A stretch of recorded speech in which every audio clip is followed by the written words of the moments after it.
میں اپنے شوہر کے ساتھ عمرہ کرنے گئی تو طواف کرتے ہوئے میرے شوہر کو غصہ آ گیا اور اس نے مجھے طلاق دے دی، کیونکہ میں جس بنگلے پر کام کر رہی تھی اس بنگلے کے مالک کی بہت بڑی ٹریول ایجنسی تھی۔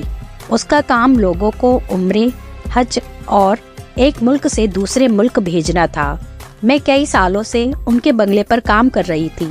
میری وفاداری کو دیکھتے ہوئے بڑے صاحب نے مجھے اور میرے شوہر کو عمرے پر بھیج دیا، مگر میرے جاہل شوہر کو مجھ پر شک ہو گیا کہ میرا صاحب کے ساتھ کوئی چکر ہے، تبھی تو وہ مجھ پر اتنا پیسہ لٹا رہے ہیں۔ اس لیے میرے شوہر نے مجھے وہاں طلاق دے دی اور خود کہیں بھاگ گیا۔ تبھی ایک عربی میرے پاس آیا اور مجھ سے رونے کی وجہ پوچھنے لگا۔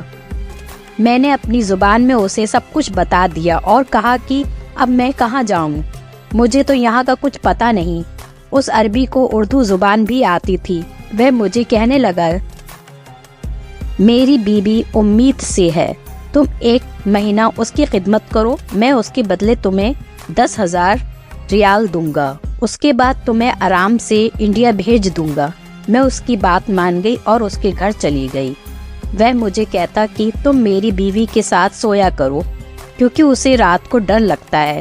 میں اس کی بیوی کے ساتھ سو جاتی۔ ایک رات میری آنکھ کھلی تو سر پر آسمان ٹوٹ پڑا، کیونکہ اس کی بیوی تو میرا نام آمنہ ہے۔ میرا شوہر کوئی کام نہیں کرتا تھا۔ میں لوگوں کے گھروں میں کام کر کے اپنوں اور بچوں کا پیٹ پالتی۔ میں جس بنگلے پر کام کرتی تھی وہ راجپوت تھے۔ اللہ پاک نے انہیں ہر نعمت سے نوازا تھا۔ ان کی ایک بہت بڑی ٹریول ایجنسی تھی۔ جتنی ان کے پاس دولت تھی ان کے دل اتنے ہی بڑے تھے۔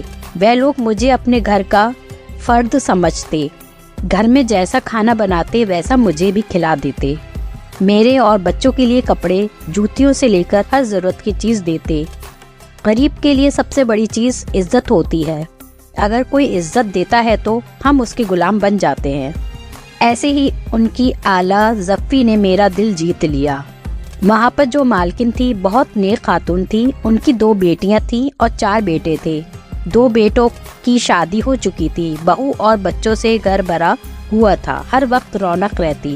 پھر اچانک نہ جانے کیا ہوا کہ ان کے گھر کو کسی کی نظر لگ گئی۔ ایک ایسا حادثہ ہوا کہ سب لوگ خاموش ہو گئے۔